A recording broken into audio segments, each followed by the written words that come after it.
muy elásticos.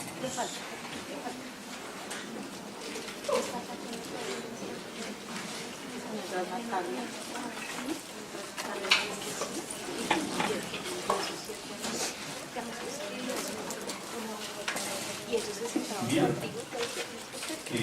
vamos a iniciar porque el tema que queda siempre es un poco extenso. Ustedes ven ahí una palabreja rara, ¿no? Anomia. Y entonces uno dice, bueno, ¿y eso como qué será?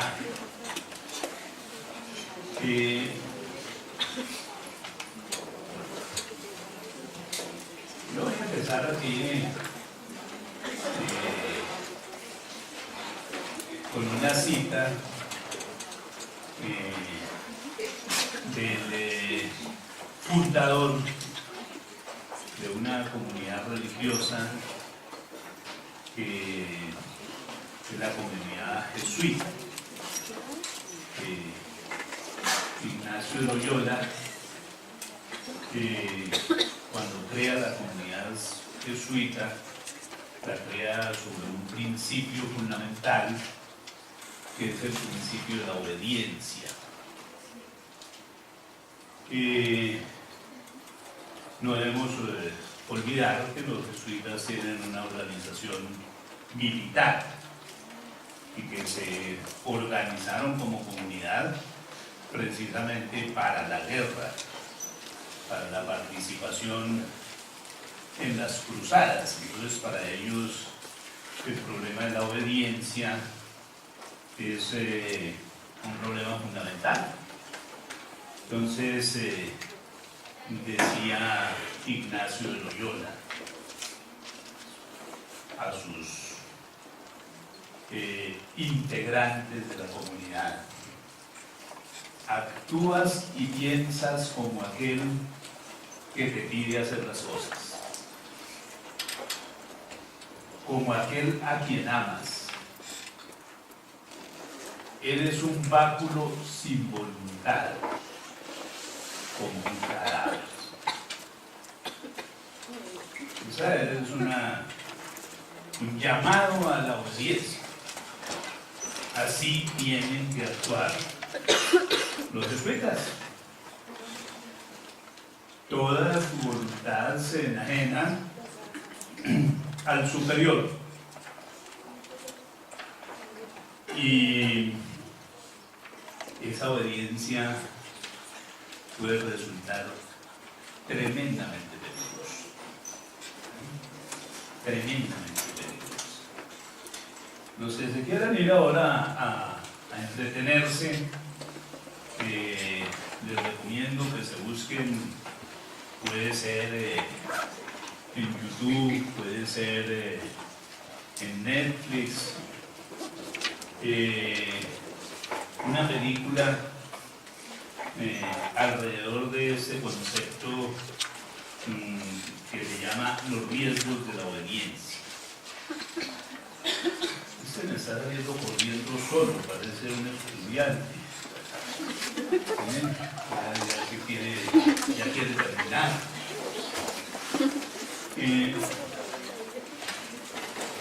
Y he traído a colación el asunto relacionado con la obediencia, porque he oído recurrentemente las argumentaciones de los integrantes del Consejo Técnico de la Contraloría Pública, que cada vez que se pretende hacer un debate sobre la calidad, sobre la conveniencia, sobre la utilidad de los estándares, siempre que se sientan encerrados, entonces dicen: hay que hacerlo, es la norma y hay que hacerlo.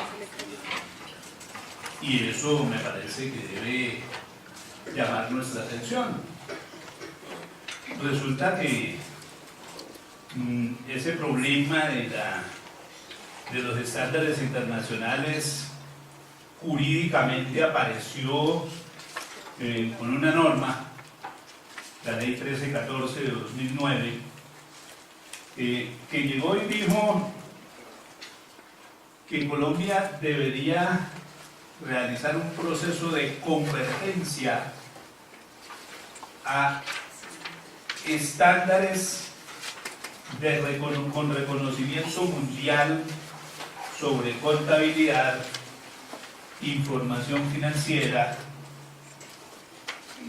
y aseguramiento de información. Lo primero que tenemos que tener bien claro es que hablo de tres cosas, ¿no? Contabilidad, información financiera y aseguramiento de la información. Eso indica que de alguna manera ahí había por lo menos la intuición de que contabilidad e información financiera son dos cosas distintas. La información puede ser un resultado de la contabilidad, pero la información no es la contabilidad. Y eso implica que afirmaciones del tipo hay que llevar la contabilidad de acuerdo con estándares son profundamente irregulares, porque esos estándares de información financiera son para presentación de reportes financieros, no para llevar contabilidad. Y lo dicen ellos mismos. El asunto es que dijeron convergencia y el Consejo Técnico cambió las reglas del juego y se fue al camino de la adopción. Adopción y convergencia son dos cosas distintas. La convergencia permite que dos o más elementos confluyan en un cierto lugar. Pero la convergencia implica que pueden haber distintas regulaciones paralelas que para determinados efectos confluyen en unos informes que van a satisfacer un determinado objetivo, en tanto que la adopción se constituye como un acto jurídico mediante el cual se hace propio lo ajeno, deslegitimando toda la regulación actual. A eso es a lo que nos han condenado.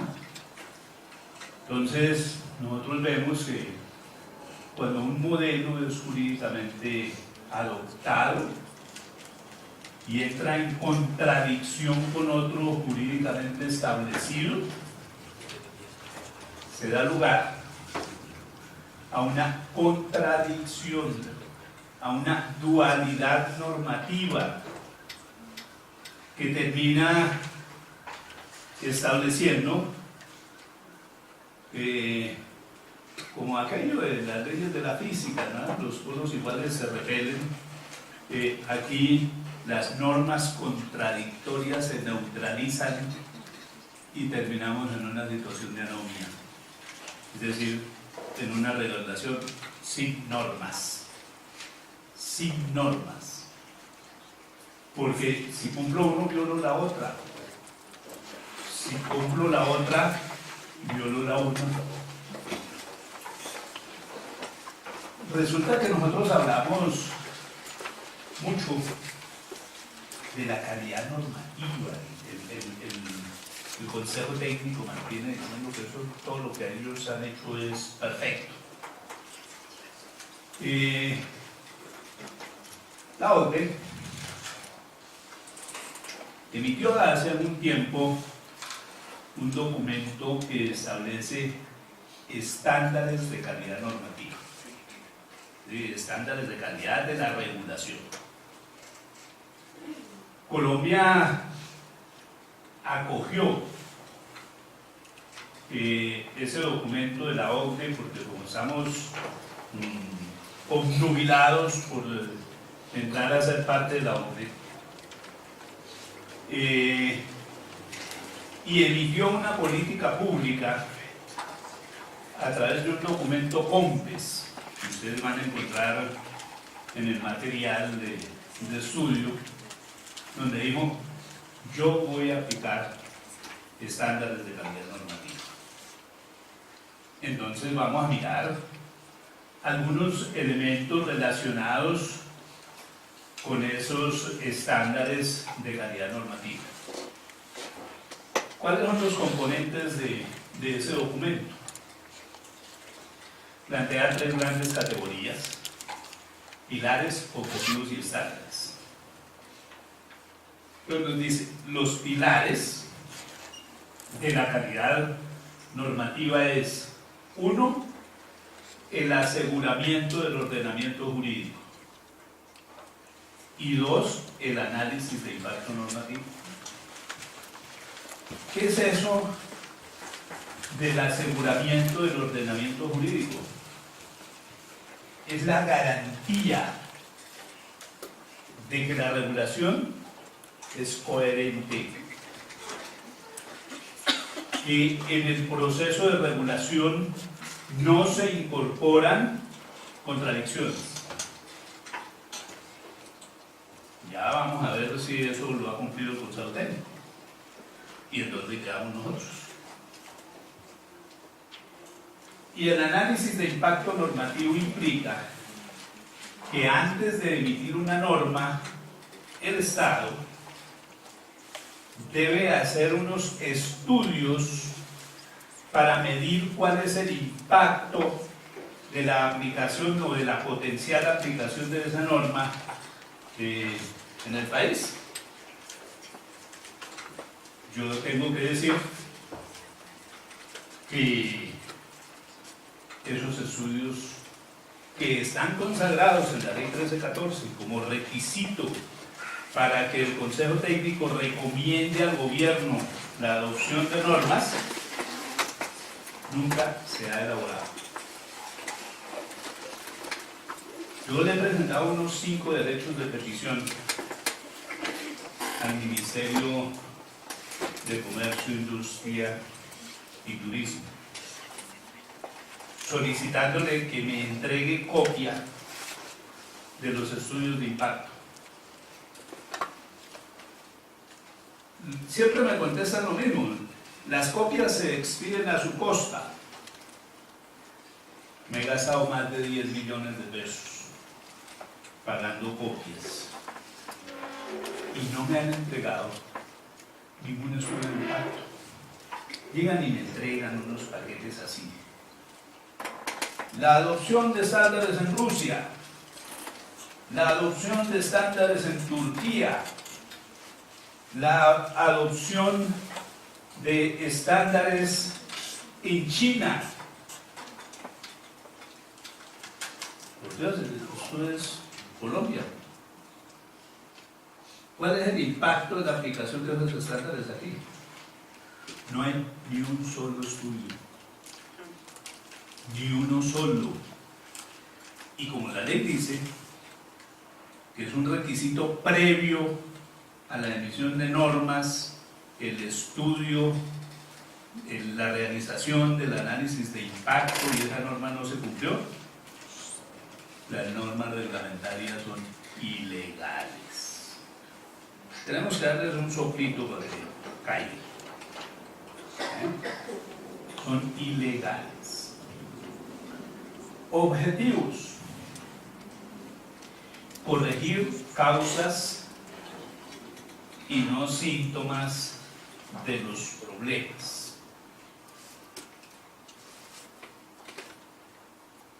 Yo me llevé una tremenda sorpresa en un debate que tuve la semana pasada en un evento en la ciudad de Cali con el presidente del Consejo Técnico, Wilmar Franco, pero no es de mi familia.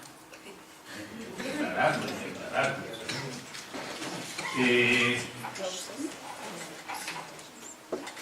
Y quedé sorprendido. Algunos de ustedes se han dado cuenta que hay por ahí un programa que transmiten por internet que se llama Café Picante. El programa es de Antonio Morales, el que manejaba noticias de Canal Capital en el gobierno anterior. Bueno, ese programa de Café Picante es una emulación de los programas de humor político que hacía Garzón con Sociedad y todo ese tipo de programas que manejó, y tiene unas secciones supremamente interesantes.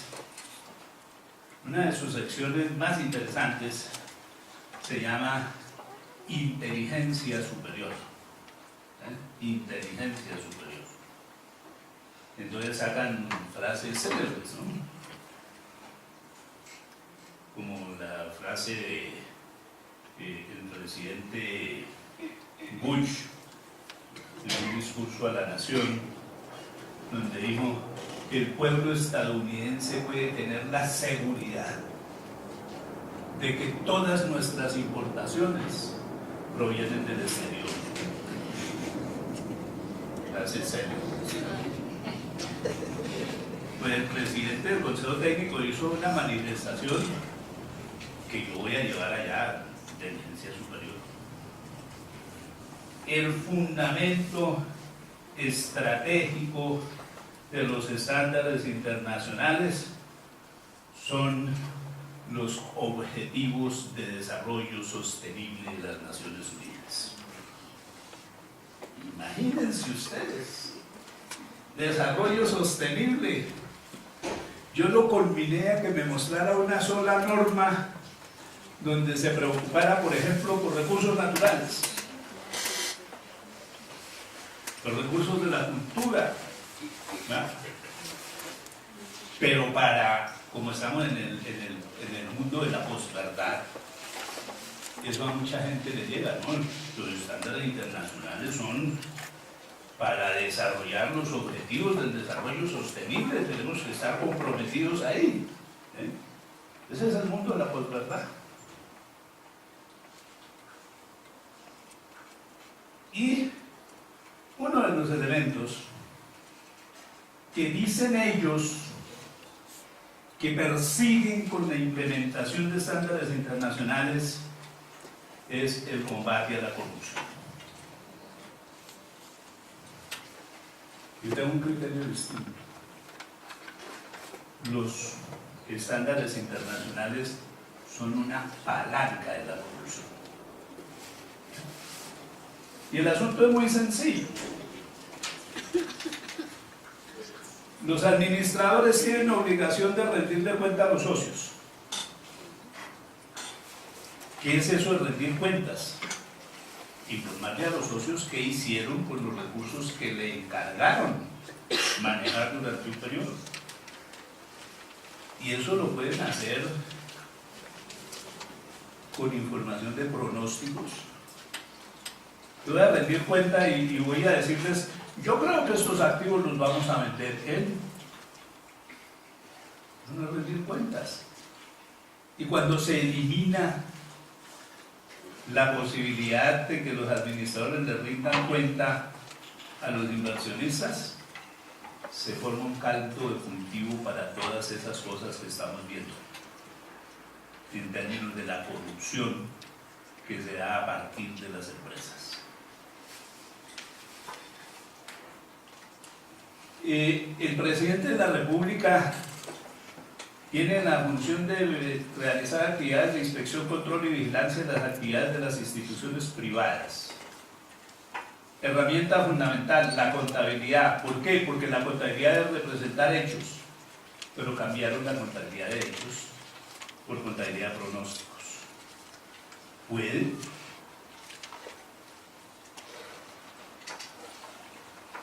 La fiscalización tributaria. ¿Sobre qué se pagan los impuestos? Sobre hechos. Bueno, ahí con un par de ficciones tributarias y presunciones, pero básicamente sobre hechos. ¿Cómo van a fiscalizar sobre información de pronósticos.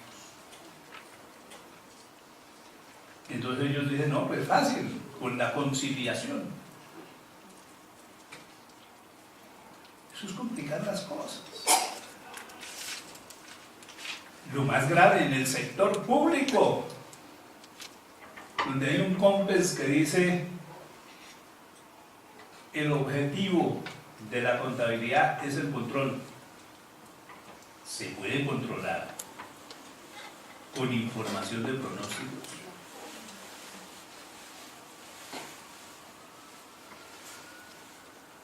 Entonces den en cuenta que lo que ha habido en la práctica en los últimos años en Colombia es un desarrollo institucional para la corrupción, que se inició con la nueva constitución política, que eliminó el control fiscal y lo cambió por auditoría, porque la auditoría no controla, la auditoría evalúa. El carácter fundamental del control es que interviene, la auditoría no interviene, porque llega después. No se puede hacer control posterior. Hay gente que cree que sí, que se puede hacer control posterior. Se hacen todas las ilusiones del mundo. Compran sus provisiones de la píldora del día después. No, eso ya no hay que hacer. Como decía la abuela, ¿no? Después del ojo afuera, piedras lleva. Ya no hay nada que hacer.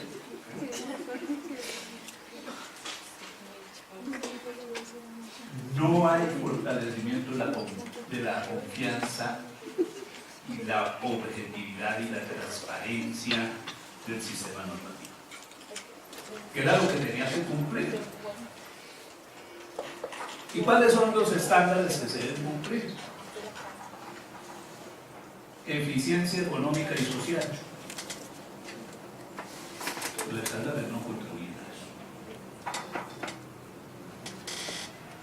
eso. Racionalización de recursos.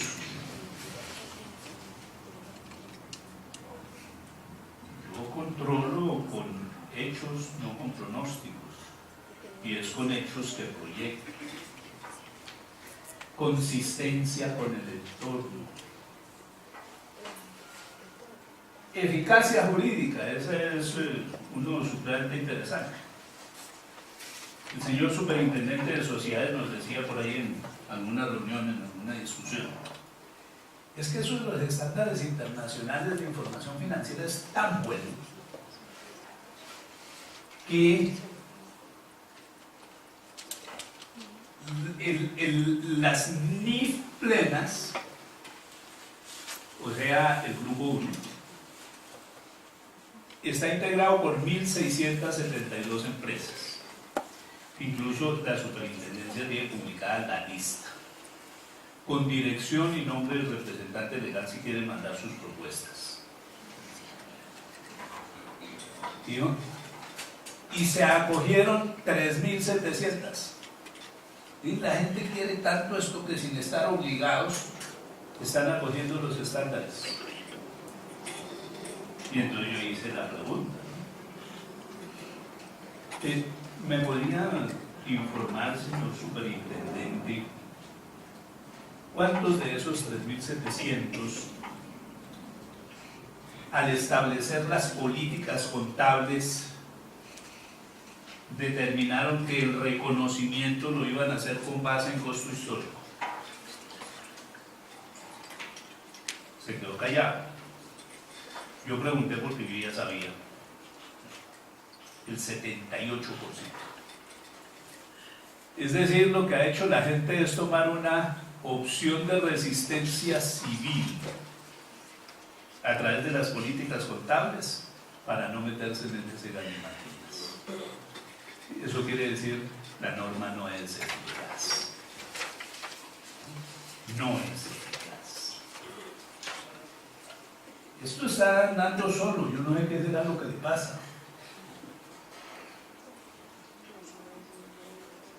Nos han dicho que la regulación en su ámbito nacional debe respetar los principios del Estado social de derecho, la independencia y libertad frente a presiones políticas y de grupos de interés.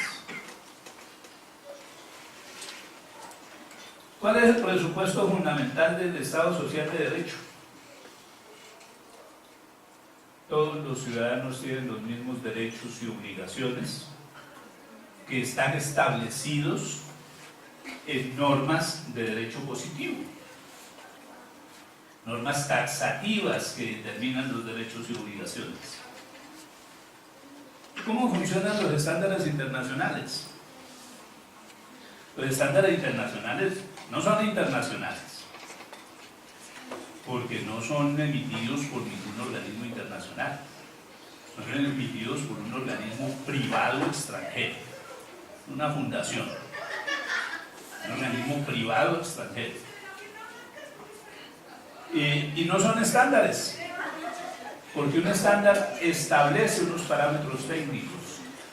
En cambio, esto que llaman estándares internacionales de información, lo que nos dicen es, oigan, aquí está este paquete de opciones, escoja la que le convenga de acuerdo a sus intereses.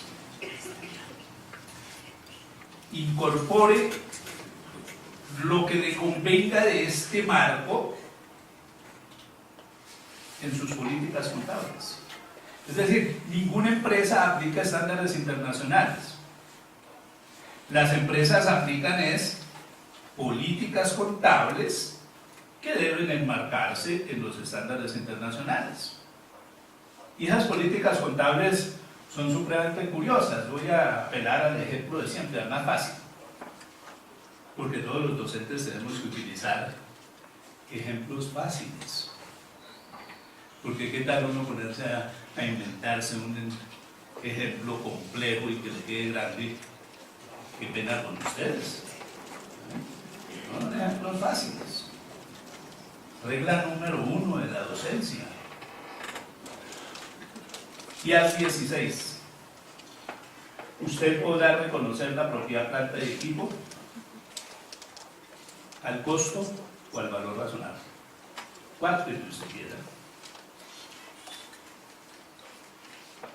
Es decir, eso no produce información comparable, como decía la ley 1314, porque si uno lo lleva al costo y otros a valor razonable.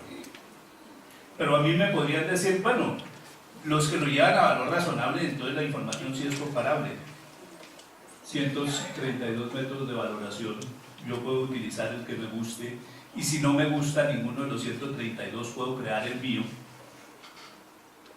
solamente informando cuáles son los elementos por los cuales no reconocí ningún otro y por los cuales yo creo que el mío es mejor. Es algo así. En una sentencia del Consejo de Estado de 1981 que se refiere a unas normas de presentación de estados financieros que fueron elaboradas por un comité privado y que la Superintendencia de Sociedades hizo de obligatorio cumplimiento a través de una resolución. La norma se demandó y el Consejo de Estado dijo: se declara la nulidad de la resolución de la Superintendencia porque en Colombia solo puede emitir normas de contabilidad el Congreso. Qué interesante. Resulta que nosotros tenemos 1.672.000 empresas en Colombia. Estadísticas del Ministerio de Comercio. El 85% son microempresas, entonces las llevan contabilidad simplificada, que es de lo que no dictan cursos, pero ahí es donde está el mercado. Paradojas.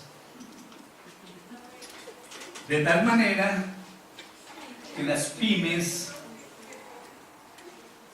y las grandes empresas son 14.000. 14.000. Entonces hoy tenemos 14.000 congresos estableciendo normas. Y los resultados. Yo lo decía al director de impuestos, usted, ¿cómo va a hacer para fiscalizar? Usted estaba muy bien, tenía ahí unos sistemas estandarizados, pero ahora necesita 14.000 modelos estandarizados para el examen, para los procesos de fiscalización. Es un caos.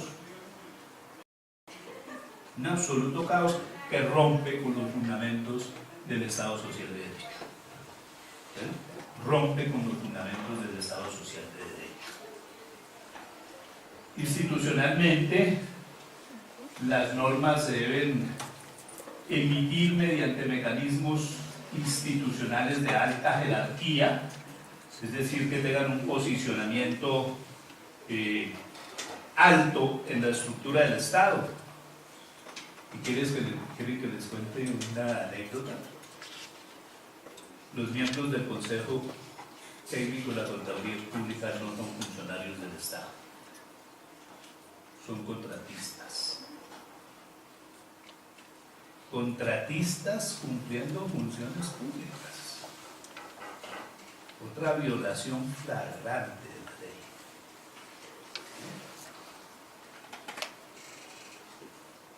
Se debe trabajar a partir de una institucionalidad especializada, pareciera que se cumple, y deben determinarse unas herramientas de aplicación. Hay una cosa que llaman gobierno corporativo. El gobierno corporativo está de moda, pero el gobierno corporativo es un refrito. Nosotros nos traen siempre muchos refritos a mostrárnoslos como la última moda. Realmente las ideas del gobierno corporativo las había desarrollado Fayol en su obra clásica Gerencia General e Industrial, que fue publicada en 1917. Y él decía que el libro de él no es una cosa distinta a establecer las normas que justifican la estructura de la organización.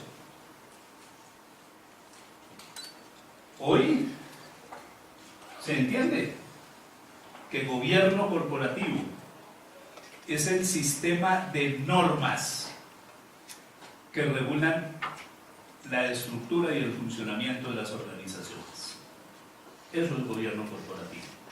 Sistema de normas que regulan el funcionamiento y estructura de las organizaciones. ¿Cuáles normas? Pues las primeras normas son las normas jurídicas. Esas tienen que estar en el gobierno corporativo. La legislación mercantil, la legislación fiscal, la legislación sobre aspectos tarifarios, el derecho internacional.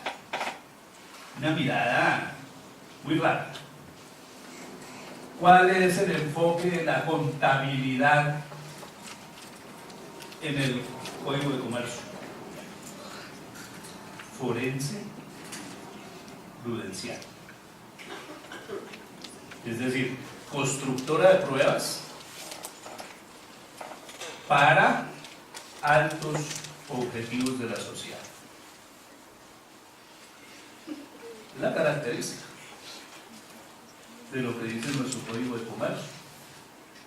Produce informes a través de libros, comprobantes, soportes, estados financieros. La legislación fiscal establece que la contabilidad debe tener un carácter forense para poder verificar las bases de determinación de los impuestos y las retenciones, y produce informes como declaraciones, medios maléficos y esas cosas. Régimen tarifario, contabilidad regulatoria, tiene enfoque prudencial y forense. Y el derecho internacional que nos ha establecido unas normas contables, ese sí, el derecho internacional. Por ejemplo, todas esas normas que se derivan de tratados internacionales como el GAFI, que es un convenio de lucha contra el lavado de activos y la financiación del terrorismo, nos dice que la contabilidad debe ser forense, con énfasis en operaciones, no en estados financieros, en operaciones. Y eso implica que esa información se somete a una fiscalización integral. Fiscalización, no auditoría, eso es lo que dice el Código de Comercio. Revisoría fiscal no es auditoría. Y dice que se deben montar unos sistemas de control interno que deben ser objeto de evaluación por parte de los revisores fiscales, como el SIPLA, Sistema Integrado de Prevención de Lavado de Activos, el SARO, Sistema de Administración de Riesgos de Operaciones, el SARLAP, Sistema de Administración de Riesgos de Lavado de Activos y Financiación del Terrorismo, y en el sector público el MESI y el audit. Todo concentrado en información transaccional, no en estados financieros. Bueno, aparecen otras normas, ¿no? Las normas de compromiso de gestión que exigen que en las empresas se maneje información de gestión, contabilidad de costos, contabilidad de talento humano, contabilidad de mercadeo, contabilidad de la competitividad, contabilidad presupuestal, que toda es supremamente útil para el control. Y aparece la pseudo-regulación, que está orientada a producir información para terceros, no para los usuarios de la empresa, donde nos aparece que su enfoque ya no es forense, sino decisional, pero decisional de agentes externos. Y entonces ahí es donde nos aparecen todos los estándares. Y no hay control, hay evaluación, estándares de aseguramiento. Uno se pregunta, y en ese escenario, ¿qué tenemos que cumplir? Y yo voy a dar una respuesta así, todo. Porque como los estándares los metieron en la regulación, pero los estándares no derogan el Código de Comercio, ni derogan la legislación tributaria. Entonces yo tengo que organizar sistemas contables que tengan la capacidad de satisfacer los requerimientos de todos. Y desde luego, eso es posible. Yo esta noche no les puedo explicar un modelo alrededor de ese asunto porque el trabajo es extenso. Lo que sí les digo es que nosotros aquí tenemos un programa de investigación que se llama Contametría, y que una de las cosas es que nos permite llevar un sistema de información del cual se pueden derivar multiplicidad de informes. Es posible, lo hemos probado, hasta aplicaciones de software se han desarrollado alrededor del asunto. Miremos, por ejemplo, en términos de las contradicciones normativas, el problema de la revisoría fiscal. Así, rapidito, solamente enunciando cosas. La revisoría fiscal tiene como objetivo dar fe pública como mecanismo de construcción de confianza. Creo que ustedes van a hablar mucho sobre la fe pública. Ya hablaron sobre la fe pública. La fe pública es una presunción legal que constituye prueba judicial. Y constituye prueba judicial porque los elementos que son objeto de fe pública se caracterizan por la certeza, es decir, ausencia de duda. La auditoría financiera tiene por objetivo construir confianza inversionista. No confianza pública, confianza inversionista, despreciando los intereses de los demás agentes sociales. Propósito de la revisoría fiscal: protección del interés público entendido como bien común de todos los ciudadanos. El de la auditoría financiera: protección del interés público, porque ellos dicen que protegen el interés público, pero entendido como la eficiente asignación del capital, que es una cosa distinta. Alcance de la revisoría fiscal: control integral que abarca aspectos preventivos, perceptivos, evaluativos de la gestión organizacional. Propósito de la auditoría: evaluación de estados financieros de propósito general de manera posterior y selectiva.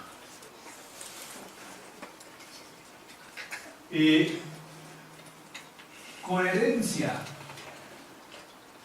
la revisoría fiscal es un soporte de la lucha contra la corrupción porque actúa de manera oportuna y con la efectividad de sus dictámenes por constituir prueba judicial. La auditoría no tiene oportunidad para combatir la corrupción, porque como se hace después, no tiene oportunidad de combatir la corrupción. Solo aportan seguridad razonable, carente de certeza, y en tal situación es inviable como prueba judicial. La palabrita razonable es tremendamente peligrosa. Los filólogos dicen que es una palabra polisémica, es decir, que tiene distintos significados. Razonable puede ser de acuerdo a normas. Razonable puede ser lo mejor dadas las circunstancias, que es el tipo de ética que se está manejando ahora. Puede ser más o menos cierto.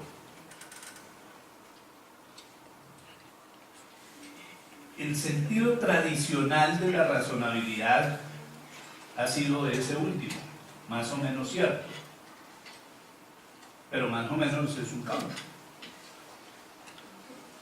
Más puede ser verdad y menos puede ser mentira. Ejemplo: un contador acostumbraba a darle el regalo de Navidad a su esposa de acuerdo a cómo se hubiera comportado durante el año.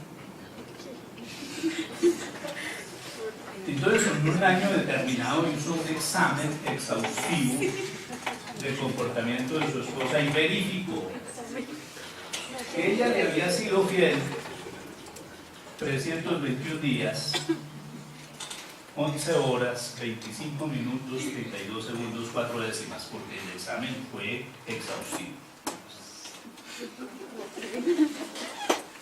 Razonablemente fiel, más o menos, más que menos, pero fiel. El peligro de la palabrita no quiere decir en el fondo nada. Control de operaciones: la revisoría fiscal debe actuar sobre el control de transacciones. La auditoría evalúa saldos, y en los saldos no se ve cómo fue su proceso de formación. Si ustedes observan las técnicas de auditoría, siempre actúan de atrás, de adelante hacia atrás, ¿no? ¿El saldo de caja está bien? Pues hacemos un arqueo de caja hoy y reconstruimos saldo a la fecha de corte. ¿Bancos estará bien? Conciliaciones bancarias. ¿Deudores estará bien? Circularización de saldos. Observen ustedes que nunca miran la contabilidad. La auditoría no necesita de contabilidad. La materia prima de la auditoría son los estados financieros. La materia prima de la revisoría fiscal es la contabilidad. De hecho, el artículo 208, que hoy quieren tergiversar a través de un decreto, establece que el primer componente del dictamen del revisor fiscal es declarar si la contabilidad se lleva regularmente, no si los estados financieros se elaboraron con base en normas internacionales de información financiera, sino que la contabilidad se lleva regularmente. Función tributaria. La revisoría fiscal tiene una gran cantidad de funciones en el control de las obligaciones tributarias de los contribuyentes. La auditoría, la orientada a evaluar estados financieros de propósito general. Para ellos eso no es importante.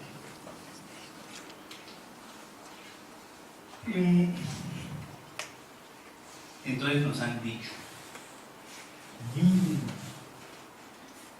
los del grupo 1, para ejercer la revisoría fiscal, tienen que aplicar estándares internacionales de aseguramiento.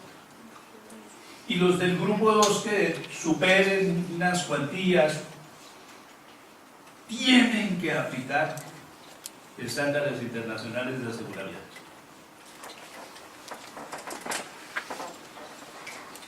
Y yo voy a leer un artículo de la Ley 43.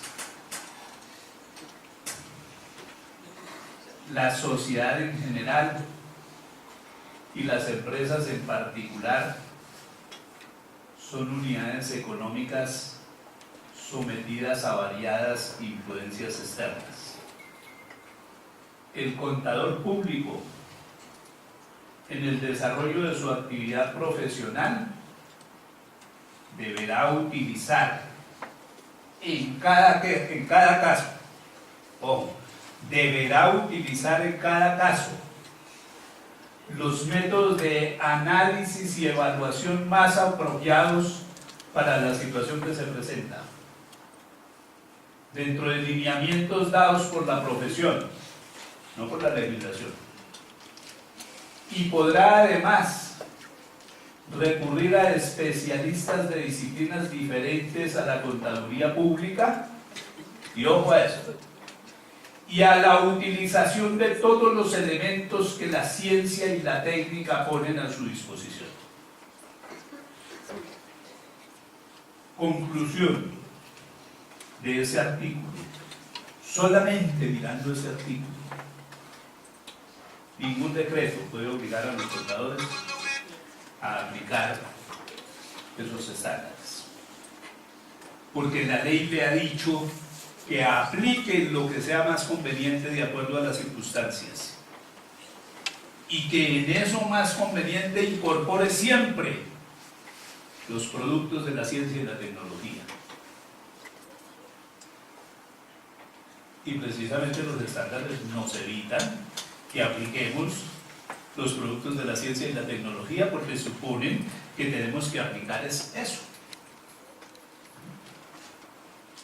La ley nos lo dice clarito. Pero si nos quedaran dudas, ustedes pueden ir ahora y sacar el decreto, ¿cómo es que se llama el decreto? 41, el contable, ¿ah? 2420, 2421, 2649. no, creo que es 24-21, eso es un documento pequeñito, unas 2.300 páginas, para que se lo lea por ahí después del almuerzo, o ahora después de clase. Y entonces, cuando ustedes llegan al campo del aseguramiento de información y empiezan a leer los contenidos de los estándares internacionales de aseguramiento, se encuentran con una normita, así sencillita.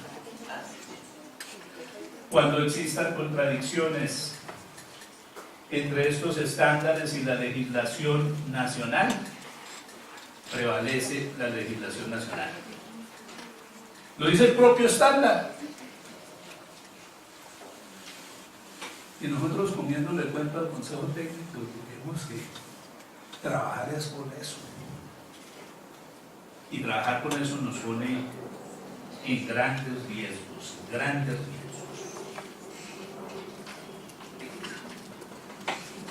Mire, vamos a salir tempranísimo. Ya imagínense, ya empezamos a hablar de conclusiones.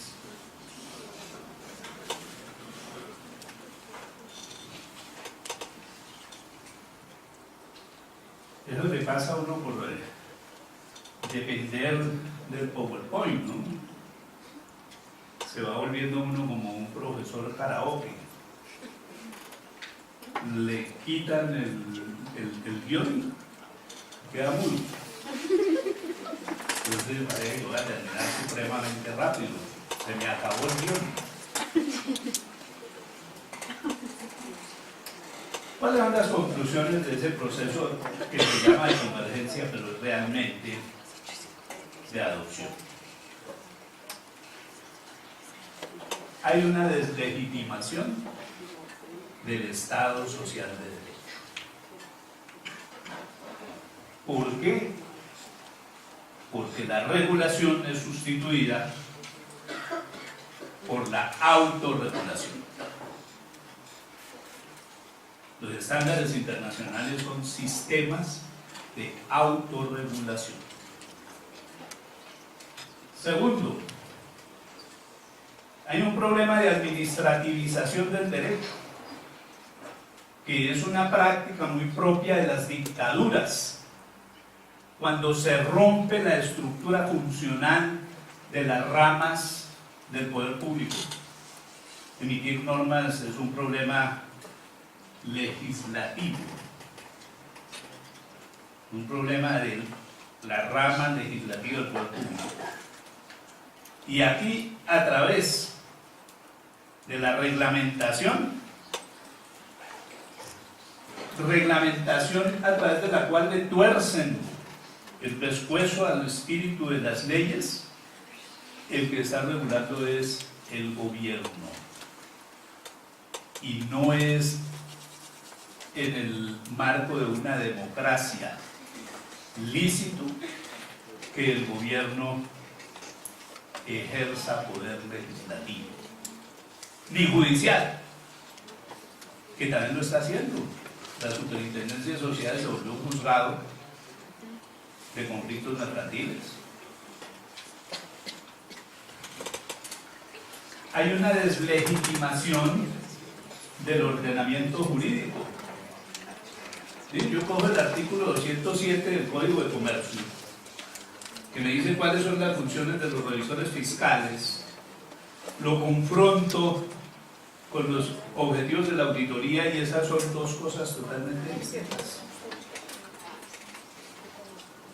Y ellos pretenden que hay que aplicar los estándares de auditoría y no el Código de Comercio. Entonces esa contradicción genera una deslegitimación del ordenamiento jurídico. Se pasa de la fe pública propia del ejercicio de la revisoría fiscal al otorgamiento de confianza inversionista, desconociendo la existencia de otros agentes sociales.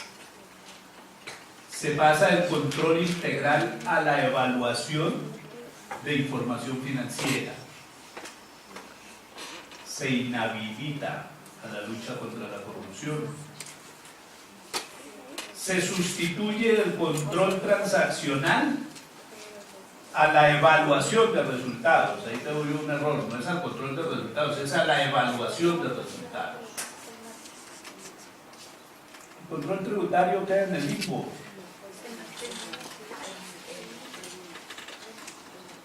Y una pregunta: si nos dijeron que la adopción de estándares internacionales iba a multiplicar la inversión extranjera, iba a producir una información más transparente que se convertiría en una palanca de confianza para el acceso, por ejemplo, al crédito internacional, uno se hace este par de preguntas. ¿Qué significa el retiro de Colombia de Ripley, Citibank, en proceso de salida, de petroleras, de mineras y la baja de la inversión extranjera? Porque es que ese es el verdadero resultado. Yo no sé si tendrá mucho que ver, pero eso es lo que se ha dado en nuestra economía en los últimos años. ¿Qué significa la caída de la calificación de Standard & Poor's y de Fitch Moody's? Nos bajaron la calificación crediticia. ¿Será por lo bueno que son los estándares? Son preguntas que quedan ahí para que ustedes les busquen respuesta. Hay una serie de afirmaciones supremamente interesantes de especialistas en derecho internacional. Hay una abogada muy prestigiosa que es doctora en Derecho Internacional, trabaja con la Universidad Externado de Colombia y su tesis fue sobre regulación financiera internacional.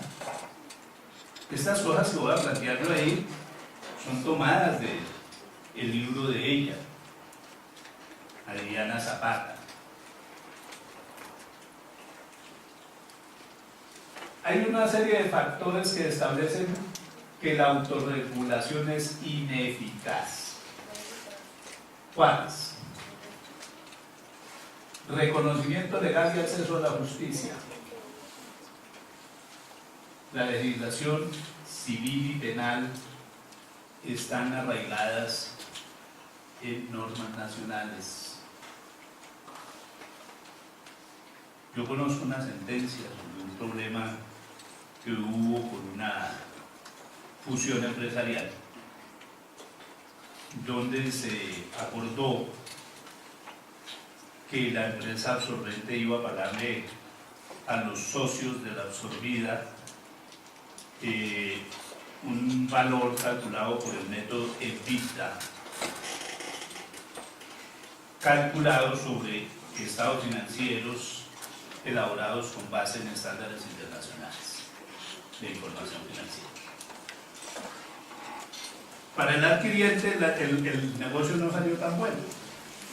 Entonces llamó al vendedor, a los vendedores y les dijo: reversemos ese negocio. Y ellos dijeron: no vamos a reversar, nosotros cumplimos con todos los términos del contrato. Habían hecho un extraordinario negocio. La empresa, que era un grupo económico, es un grupo económico, apeló a la justicia, contrató una de las firmas más importantes de abogados de derecho económico, la competencia fiscal, y le aceptaron el proceso para resolver el contrato, es decir, para anularlo. Y esa firma me contrató a mí. Me mandan una evaluación del problema financiero. Y yo presenté mi informe. Mire, los estados financieros están elaborados de acuerdo con estándares. Lo que pasa es que los escenarios que ellos utilizan para calcular las revaluaciones no corresponden con la economía nacional.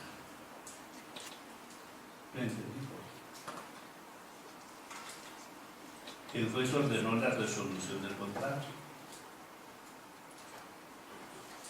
Los socios de la empresa que se había vendido devolvieron la plata, les devolvieron su empresa.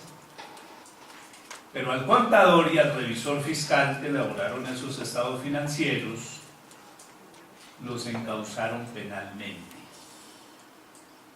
Le dijeron al juez: nosotros cumplimos rigurosamente con los estándares internacionales de información financiera.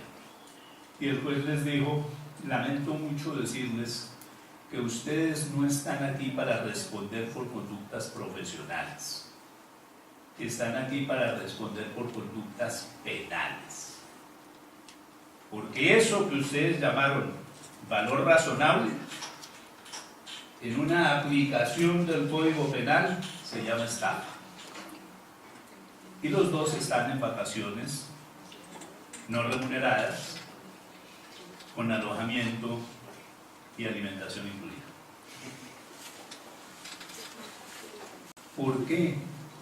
Porque nunca se hicieron los análisis de la coherencia. La convergencia había que mirarla, no era en términos de lo que hicieron los castrochavistas o cosas de esas que nos gusta mirar para afuera, sino que la convergencia había que mirarla era en términos de nuestra legislación, y teníamos que hacer los estudios, los análisis para verificar que esas normas eran convergentes con el derecho civil y con el derecho penal colombiano.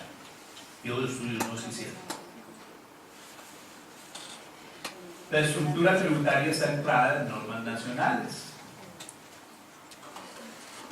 Los principios constitucionales establecen el derecho a la igualdad,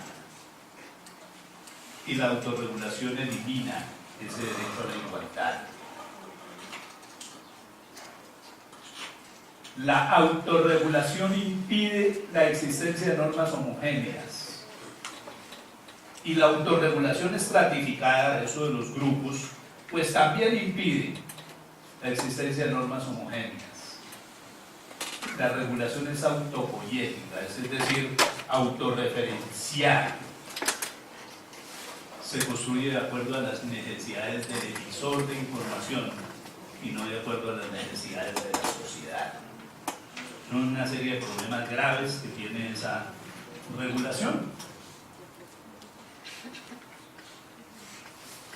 Observen ustedes que si nosotros somos juiciosos, obedientes, podemos terminar en serios problemas. Nosotros tenemos que ser profesionales, tener una gran capacidad interpretativa, movernos en el escenario del artículo 36 de la Ley 43 del 90, que respeta nuestra independencia y nos manda a que no consultemos estándares internacionales, sino a que consultemos los productos de la ciencia y la tecnología, a utilizar los mejores recursos de acuerdo a los objetivos del desempeño que estemos haciendo en ese universo del oficio de contador. Y quiero terminar con otra frase de Ignacio de Loyola,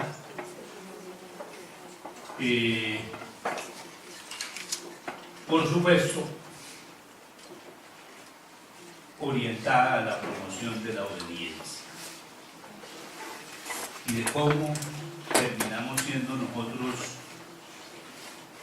reconocidos si nos centramos en ese marco de la obediencia. Cada uno de los que viven en obediencia se debe dejar llevar y regir de la divina providencia por medio de su superior. La divina providencia no puede venir, pero ahí está el superior de la orden, que es su representante. Oiga, como si fuera un cuerpo muerto,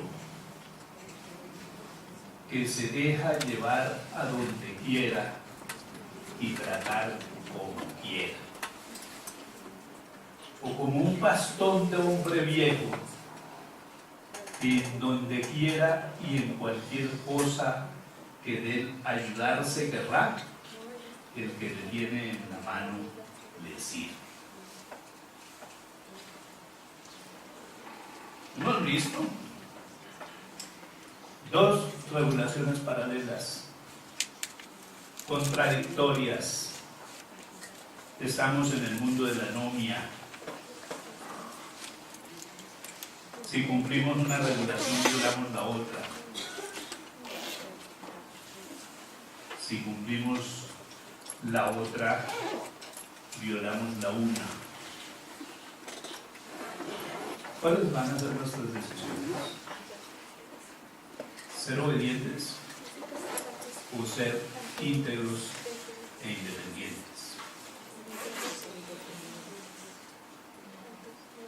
Y tiene textos, yo les he facilitado algunos en el material, que explican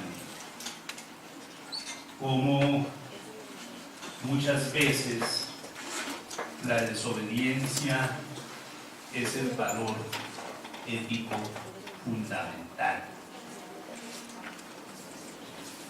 La que más les gusta.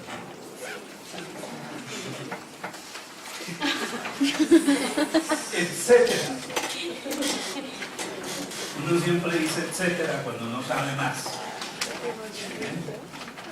Hay que desconfiar de los que dicen etcétera. Preguntas.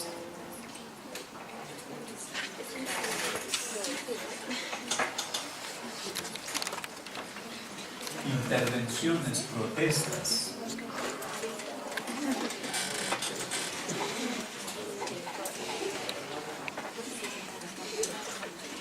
Entonces uno tiene que decir, todo estuvo muy claro, o todo estuvo muy oscuro. O lo entendieron todo, o no entendieron nada. Si lo entendieron todo, me felicito. Si no entendieron nada, lo lamento por ustedes. Nos veremos la próxima semana.